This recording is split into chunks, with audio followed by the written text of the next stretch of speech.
नमस्कार, आप देख रहे हैं काल चक्र। मैं हूं दिव्या अग्रवाल और मेरे साथ हैं प्रश्न कुंडली विशेषज्ञ पंडित सुरेश पांडे जी। बहुत बहुत स्वागत है पंडित जी आपका। धन्यवाद। जी हाँ, बिना कहे आपके हर गम और खुशी को समझ जाने वाली माँ का अगर आपने कभी अपमान किया है, उन्हें सताया है, उन्हें रुलाया है, उनसे झूठ बोला है या उन्हें अपने से अलग किया है, तो ये समझ लीजिए कि आप आने वाले भविष्य में कष्ट ही कष्ट भोगने वाले हैं। माँ का अपमान करने से कितने और कैसे कष्ट आपको मिलेंगे, ये सब बताएंगे आज आपको पंडित जी कालचक्र के जरिए। वहीं अगर आप माँ की सेवा करते हैं, उन्हें प्यार सम्मान देते हैं, तो समझिए आपका दुर्भाग्य भी सौभाग्य में बदल जाएगा। इसलिए आज कालचक्र देखना आपके लिए बहुत जरूरी है, क्योंकि ये आपके और हमारे दिल से जुड़ा मामला है। इसके अलावा अगर आपका भी कोई सवाल है तो आप हमें फोन कर सकते हैं। हमारा नंबर है 012066522415। अपनी चर्चा को शुरू करें उससे पहले जानते हैं आज का शुभ मुहूर्त। आज 11 मई 2026 दिन सोमवार। आज ज्येष्ठ कृष्ण पक्ष की नौमी तिथि दोपहर 3:24 तक, इसके बाद 10वीं तिथि शुरू होगी। सद्भिषा नक्षत्र रात 1:28 तक, इसके बाद पूर्वा भाद्रपद नक्षत्र शुरू होगा। इंद्र योग रात 1:04 तक, इसके बाद वैधृति योग शुरू होगा। और आज के कुछ अशुभ मुहूर्त भी हैं, जैसे सोमवार है तो राहु काल रहेगा सुबह 7:30 बजे से 9 बजे तक, यमगंड काल रहेगा सुबह 10:37 से दोपहर 12:18 तक, और गुलिक काल रहेगा दोपहर 1:59 से दोपहर 3:40 तक। जय मां विंध्यवासिनी।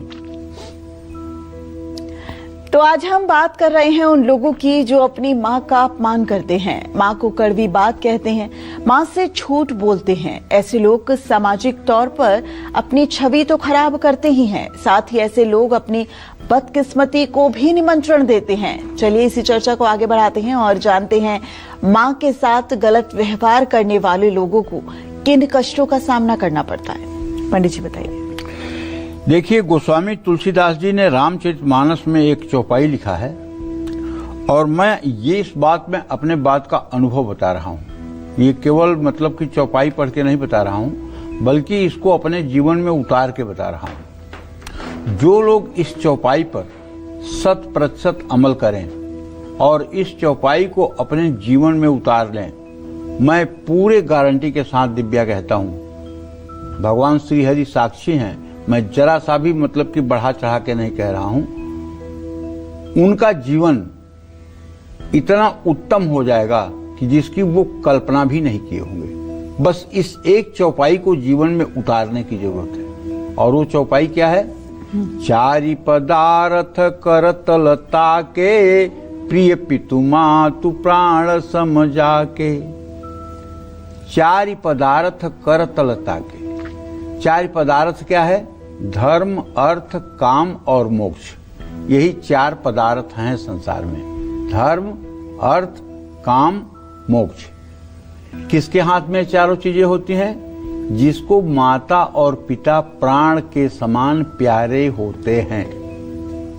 मतलब सिर्फ माता पिता की सेवा कर देना ही बहुत नहीं होता है, सिर्फ माता पिता को अच्छे कपड़े और मेडिसिन देना ही नहीं होता है, बल्कि माता पिता को किसी प्रकार की दुश्चिंता भी न सताए, इसका प्रबंधन करने वाला जो व्यक्ति होता है, वो मतलब कि जो है प्राण के समान अपने माता पिता को प्रिय होता है। क्यों? माता पिता के लिए सभी बच्चे बराबर होते हैं। अगर कोई बच्चा दुखी है, कोई बच्चा कष्ट में है, कोई बच्चा परेशान है, या कोई बच्चा अपने जीवन का निर्वाह नहीं कर पा रहा है, तो चाहे सोने के सिंहासन पर आप अपने माता पिता को बैठा दो, लेकिन वो जलते ही रहेंगे। क्यों? क्योंकि उस बच्चे की चिंता उन्हें सताती रहेगी। तो आपका नैतिक दायित्व बनता है कि उन्हें इस चिंता से मुक्त करने के लिए उनके उस बच्चे की भी आप सहायता सहयोग करके सुखी करें, जो बच्चा उनके चिंता का कारण बन रहा है। 4 पदार्थ करतलता के, प्रिय पितु मातु प्राण समझा के। और उसमें भी मां, इसका तो कोई स्थान ही नहीं है। मैं आपको बताऊं, आज जगत गुरु शंकराचार्य ने देवी की क्षमा प्रार्थना में लिखा है, कुपुत्रो जायेत क्वचिदपि माता कुमाता न भवति। पुत्र कुपुत्र हो सकता है, ये संभव है कि पुत्र कुपुत्र हो जाए, लेकिन माता कुमाता नहीं होती। कुपुत्रो जायेत क्वचिदपि माता कुमाता न भवति। और माँ बच्चे की सबसे पहली गुरु अगर कोई होता है इस चराचर जगत में, तो वो माँ होती है। और अगर ज्योतिष की बात करें तो माँ का कारक ग्रह चंद्रमा है। अगर किसी की कुंडली में चंद्रमा कमजोर है और वो व्यक्ति अपने माँ की सेवा शुश्रूषा, माँ की आज्ञा का पालन करे, माँ को सुखी रखे, माँ को सम्मान दे, तो मैं गारंटी के साथ कहता हूं उसका नीच का चंद्रमा भी उच्च का फल देने लगेगा। तो हमारे कहने का आशय यह है कि जो लोग अपनी माँ का सम्मान नहीं करते हैं, उन पर हमेशा चंद्रमा बुरा प्रभाव डालता है। कभी कभी क्या होता है कि माँ का अपमान करने के बावजूद भी लोग 10 साल तक सुखी रह लेते हैं, ये प्रारब्ध के कारण। लेकिन जब वो प्रारब्ध का क्षण खत्म होता है तो ऐसी विपत्तियां रगड़ती हैं कि आदमी को छठी के दूध याद आ जाते हैं। इसलिए सभी दर्शकों से मेरा हाथ जोड़ के निवेदन है कि भाई, माता और पिता को प्राणों के समान समझो। लेकिन इसका मतलब मैं ये नहीं कह रहा हूं कि माता के इतने गुलाम हो जाओ कि पत्नी को घर से निकाल दो, ये भी मैं नहीं कह रहा हूं। क्योंकि पत्नी का स्थान अपनी जगह पर है, माता का स्थान अपनी जगह पर है, पिता का स्थान अपनी जगह पर है। माता कौशल्या ने कई बार कहा था जानकी जी से कि तुम रुक जाओ, तुम यहीं रहो। भगवान राम ने भी समझाया था, लेकिन जगत जननी जगदम्बा मां सीता ने कहा नहीं। जैसे बिना पानी की नदी होती है, उसी तरह से हमारी स्थिति हो जाएगी। हम नहीं रह पाएंगे। जहां राम रहेंगे मैं वहां रहूंगी। इसके लिए आप मुझे आज्ञा दीजिए। अब मैंने कहा माता को प्राणों से प्यार करना चाहिए, ज्यादा तो करना चाहिए, लेकिन इसका मतलब नहीं है कि पत्नी का उत्पीड़न करना चाहिए। ये मैं कतई नहीं कह रहा हूं। मेरे कहने का सिर्फ तात्पर्य यह है कि आप अपने माता का सम्मान करें, माता के लिए जो आवश्यक है करें। लेकिन कभी कभी माताएं नारी जात की होती हैं, और नारी जात में मोहन नारी नारी के रूपा पन्न गारी यह चरित अनुपा। कभी कभी स्त्रियां स्त्रियों से बहुत डाह करती हैं। तो ऐसे में अगर कोई गलत डिसीजन आपको लग रहा है तो उस पर आपको मौन होकर के समय को काट लेना चाहिए। और जो लोग माता से बैर विरोध रखते हैं, उनको बहुत जल्दी एंजाइटी की समस्या होती है, डिप्रेशन की समस्या होती है। ऐसे लोगों को यात्राओं के दौरान भी कष्ट मिलता है। जो लोग अपनी माँ का अनादर करते हैं, उनको पूरे जीवन में अस्थायित्व तो नहीं मिल पाता है। जो व्यक्ति अपनी माँ का अपमान करता है, उसको भयानक मानसिक कष्ट से गुजरना पड़ता है। माँ को कड़वे वचन बोलने वाला बच्चा जीवन में कभी भी उपलब्धि प्राप्त नहीं कर पाता है। माँ के साथ तकरार करने वाला व्यक्ति आर्थिक रूप से हर समय दुखी रहता है। माँ से झूठ बोलने वाला व्यक्ति बड़ी परेशानियों में फंस जाता है। अरे माँ तो साक्षात शक्ति है। तो कहने का आशय हमारी ये है कि हमें अपना कंसेप्ट एकदम क्लियर रखना है कि माँ साक्षात देवी स्वरूपा है और वो प्राणों से भी ज्यादा प्रिय है। उसकी जितनी भी धर्म संगत बातें हैं उसे हमें मान लेनी चाहिए। जय मां विंध्यवासिनी। चलिए, माँ को लेकर ये चर्चा आगे भी जारी रहेगी, लेकिन अब बात कर लेते हैं मेष राशि के राशिफल की। कैसी रहेगी मेष राशि के जातकों की आर्थिक स्थिति, कामकाज, रिश्ते और सेहत, साथ ही क्या है आज का उपाय, शुभ अंक और शुभ रंग, आइए जानते हैं। मेष राशि के जातकों को बताना चाहूंगा कि इस समय आपके राशि में बुधादित्य योग चल रहा है। सूर्य बुध की युति बनी हुई है। आपका राशि स्वामी मंगल 12वें भाव में शनि के साथ है। सीधी सी बात है कि अगर लग्नेश व्यय भाव में है तो खर्चे में वृद्धि होगी, खर्चा बढ़ेगा। जहां तक कामकाज की बात है तो अगर जरा सा भी लापरवाही करेंगे तो शनि मंगल की युति बड़ा नुकसान करा सकती है। और हाँ, आपके स्वभाव के कारण रिश्तों में खराबी पैदा हो सकती है, सेहत बिगड़ सकती है, इसलिए सेहत का भी ध्यान रखें। व्यर्थ का गुस्सा और वाद विवाद से बचें। लाल चंदन का तिलक अपने माथे पर लगाएं। शुभ अंक आपके लिए 6 है, शुभ रंग आपके लिए लाल है। जय मां विंध्यवासिनी। तो चलिए वृषभ राशि की भी बात करेंगे, लेकिन इस वक्त इंदौर से कालचक्र के एक दर्शक हमारे साथ जुड़ गई हैं। सलोनी जी इस वक्त लाइव जुड़ गई हैं हमारे साथ। सलोनी जी, बहुत स्वागत है आपका कालचक्र में। पंडित जी से अपना सवाल कीजिए।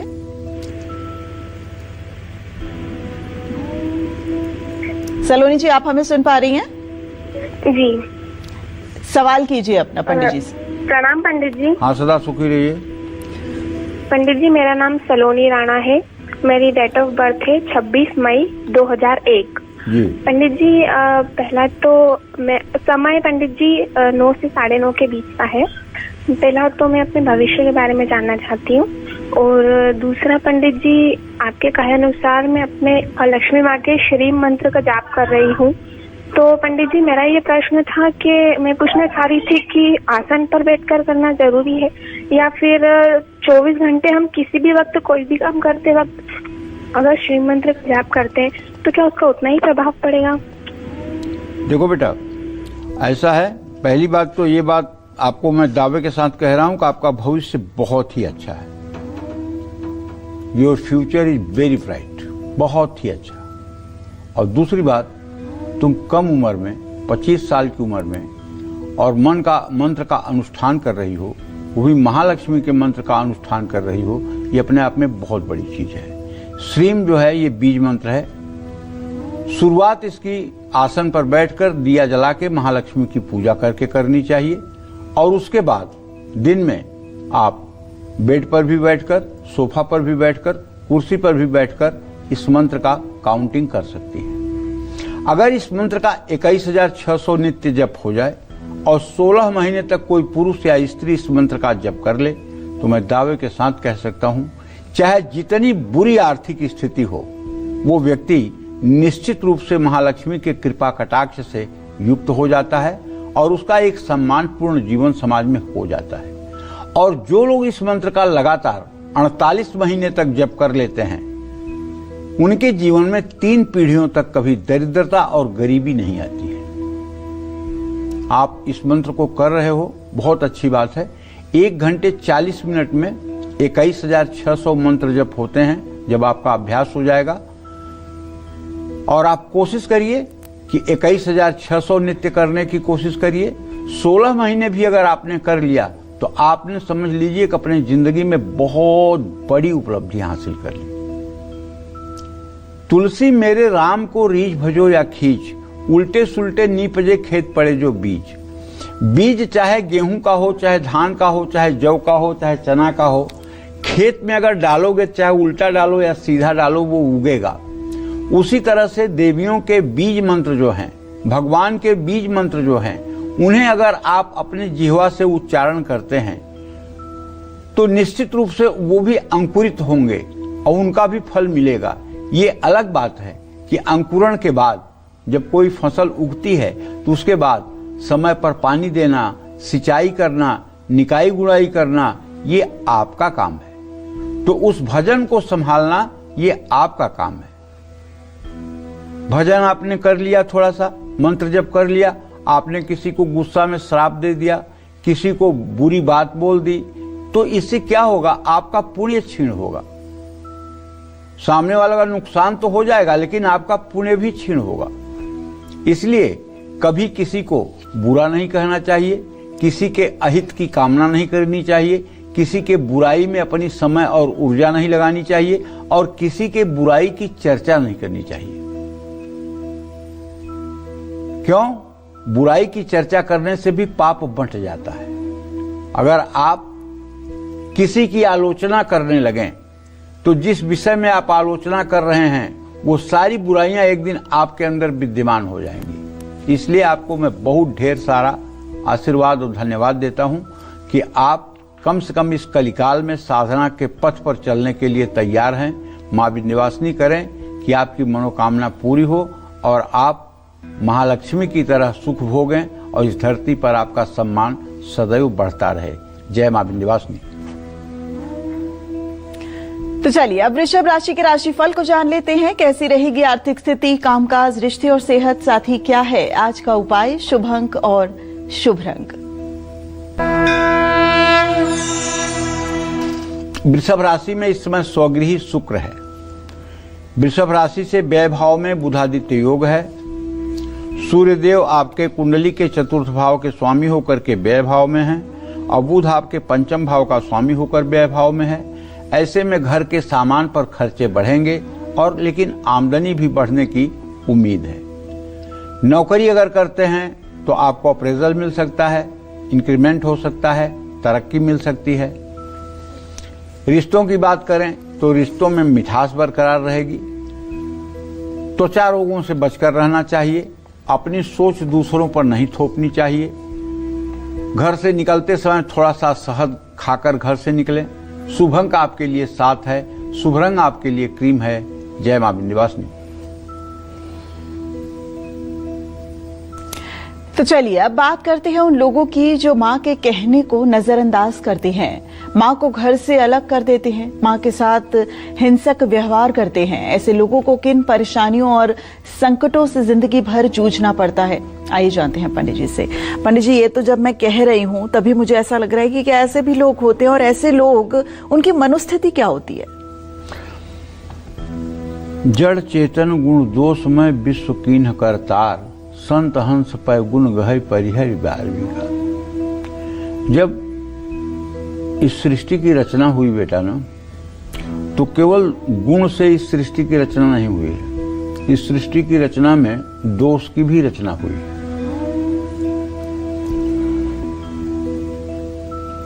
गोस्वामी जी बालकांड में लिखते हैं, जड़ चेतन गुण दोषमय विश्व कीन्ह करतार, संत हंस पै गुण गहै परिहरि बार बिगाड़। संत माने सज्जन पुरुष, कोई दाढ़ी और नाखून रखने वाला नहीं, पीला कपड़ा पहनने वाला नहीं। संत माने सज्जन पुरुष जो किसी का अहित न चाहता हो, जो सबका मंगल चाहता हो, जो किसी की निंदा न करता हो, जो किसी की चुगली न करता हो, जो किसी का अहित न चाहता हो, जो दूसरों की उन्नति देखकर खुश होता हो, जो दूसरों की मदद में अपनी खुशी मानता हो, वो संत है। ऐसे लोग हंस रूपी संत, ऐसे लोग पय गुण गहै, दूध रूपी अमृत को पी लेते हैं और पानी रूपी बुराई को छोड़ देते हैं। हंस क्या करता है? दूध और पानी मिलाकर अगर रख दीजिए तो हंस पानी को छोड़कर और सारे दूध को पी लेगा, पानी को छोड़ देगा। तो इस समाज में जो बुराई है उसे संत लोग देखते भी नहीं हैं और उसे त्याग करके अच्छाइयों को ग्रहण करते हैं जी। दूसरी भाषा में अगर कहें तो मैं मेरी तय तेरी, बुरा भला संसार, नारायण निज भवन को अपने हाथ बुहार। इस संसार में अगर आप बुरा देखने चलोगे ना, बुरा जो देखन मैं चला, मुझसे बुरा न कोई।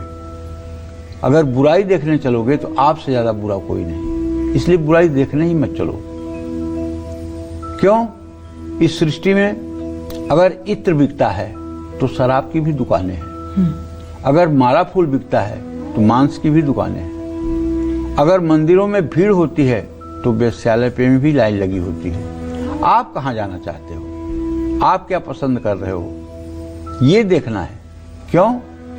गीता में भी भगवान ने जब 16वें अध्याय में वर्णन किया है दैवी और आसुरी संपदा की, तो भगवान ने साफ साफ अर्जुन से कहा है, द्वौ भूत सर्गो लोके अस्मिन् दैव आसुर मेव च दैवो विस्तरतः प्रोक्तम आसुरम पार्थ में सुनो। हे अर्जुन सुनो, मैंने 2 प्रकार की सृष्टि की रचना की है, एक दैवी सृष्टि और एक आसुरी सृष्टि।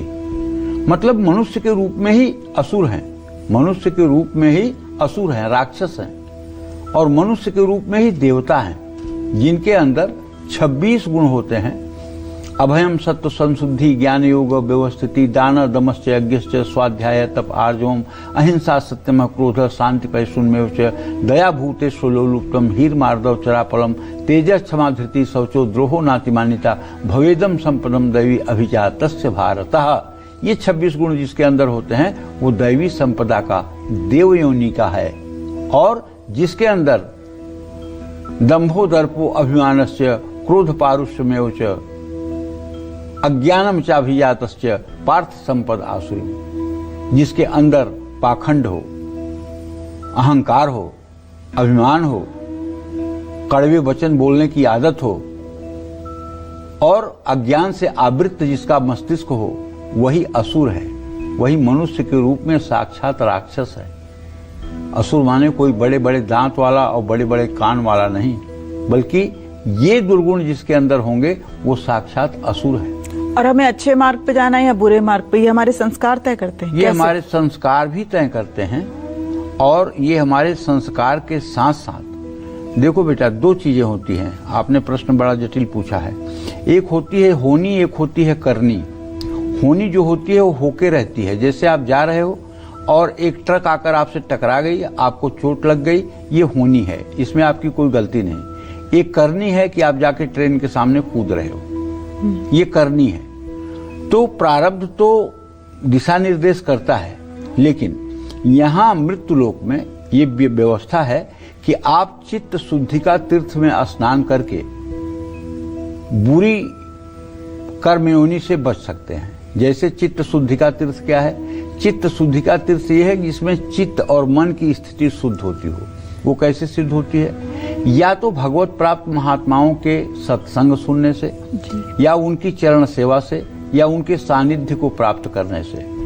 दूसरा, स्वाध्याय करने से। रामचरितमानस, श्रीमद् भगवत गीता, श्रीमद् भागवत महापुराण, देवी भागवत, श्रीमद् शिव महापुराण,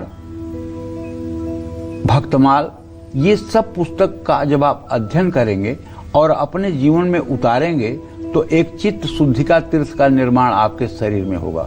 जो 100 बार त्रिवेणी में स्नान करने का पुण्य होगा, वो 1 बार चित्त शुद्धि का तीर्थ में स्नान करने का फल होगा। अच्छा। त्रिवेणी में नहाने के बाद भी अगर आपको लगता है कि नहीं मैंने अमुक अमुक पाप किए हैं तो नहीं धुला है, तो नहीं धुला है। लेकिन चित्त शुद्धि का तीर्थ में स्नान करने के बाद अपनी बुराइयां जो है ब्रह्मांड की तरह बड़ी बड़ी नजर आती हैं, और मनुष्य उससे हाय तौबा करके बुराई के रास्ते से हट करके और अच्छाई के रास्ते पर अंतः प्रेरणा से चलने के लिए मजबूर होता है। तो इसलिए होनी और करनी दोनों चीजें हैं। प्रबल होनी को नहीं रोका जा सकता, लेकिन छोटी होनी को अच्छे प्रारब्ध के द्वारा रोका जा सकता है। हानि लाभ जीवन मरण जस अपजस, इन 6 चीजों को नहीं रोका जा सकता। सुनहु भरत भाभी प्रबल बिलख कहूं मुनिनाथ, हानि लाभ जीवन मरण यस अपयस विधि हाथ। तो आज उन लोगों को जरूर सीख दे दीजिए पंडित जी जो अपनी माँ का अपमान करते हैं, उनके लिए बुरा भला कहते हैं, कैसे वो लोग ऐसा कर पाते हैं? देखिए, दुर्भाग्यवश अगर कोई व्यक्ति अपनी माँ के साथ हिंसक हो जाता है तो उसकी अकाल मृत्यु भी हो सकती है। माँ की बचत, प्रॉपर्टी और गहनों को छीन लेने वाला अपनी वृद्धावस्था में बहुत दुखी होता है और बहुत कष्ट पाता है।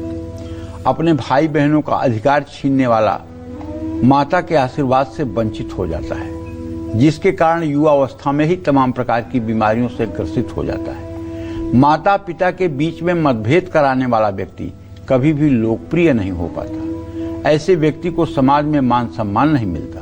माँ के आदेश की अनदेखी करने वाला उद्दंड और मूर्ख होता है। माँ को घर से अलग कर देने वाला व्यक्ति कभी अपनी संतान का सुख नहीं प्राप्त कर पाता। ऐसा व्यक्ति अपनी संतान द्वारा अपमानित किया जाता है।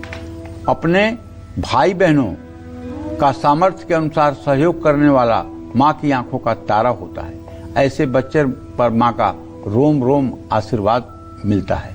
ऐसे व्यक्ति की कुंडली में चंद्रमा कभी भी अशुभ प्रभाव नहीं देता है। इन सब बातों को ध्यान रखना चाहिए, और माता ही प्रथम गुरु है, इस बात का भी ध्यान देना चाहिए। जय मां विंध्यवासिनी। तो चलिए अब बात करते हैं मिथुन राशि के राशिफल की। कैसा रहेगा आज का पूरा दिन मिथुन राशि वालों का, आइए जानते हैं।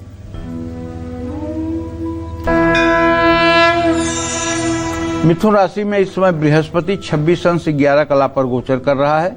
मिथुन राशि का स्वामी एकादश भाव में सूर्य के साथ स्थित है। आज आपकी सेविंग्स खर्च हो सकती है, इसलिए एक व्यय शुक्र स्वगृही है। बिजनेस में ज्यादा मेहनत करना पड़ेगा। किसी पुराने दोस्त से मुलाकात होगी। एलर्जी से जुड़े रोग आपको सता सकते हैं। नकारात्मक विचारों से बचें। पानी में हल्दी डालकर स्नान करें। शुभ अंक आपके लिए 4 है। शुभ रंग आपके लिए फिरोजी है। जय मां विंध्यवासिनी। मिथुन के बाद अब बारी कर्क राशि का राशिफल जानने की। कैसा रहेगा आज का पूरा दिन, आइए जानते हैं। देखिए, कर्क राशि का स्वामी चंद्रमा इस समय राहु के साथ ग्रहण दोष में 8th हाउस मृत्यु भाव में गोचर कर रहा है। लेकिन धन भाव का स्वामी सूर्य अपने भाव को स्नेहा दृष्टि से देख रहा है, जिससे आज हर विपरीत स्थिति के बावजूद भी आपको धन लाभ होगा और नौकरी में कुछ बड़ी जिम्मेदारी भी आपको मिल सकती है। आपको बड़े बुजुर्गों का, चाहे वो घर के हों चाहे बाहर के हों, उनका सम्मान करना चाहिए और अपने सेहत पर विशेष ध्यान देना चाहिए। दूसरे के लालच भरे बहकावे में नहीं आना चाहिए। चांदी की एक ठोस गोली अगर हो सके तो अपने पास रखें। शुभ अंक आपके लिए 6 है। शुभ रंग आपके लिए सफेद है। जय मां विंध्यवासिनी। मां के साथ किया गया गलत व्यवहार कैसे आपकी जिंदगी तबाह कर सकता है, ये तो पंडित जी ने आपको बता दिया। अब मां की कैसे सेवा आपके जीवन से हर परेशानी को पल भर में दूर कर देगी, ये भी बताएंगे आपको पंडित जी। लेकिन एक छोटे से ब्रेक के बाद आप बने रहिएगा हमारे साथ और देखते रहिएगा कालचक्र।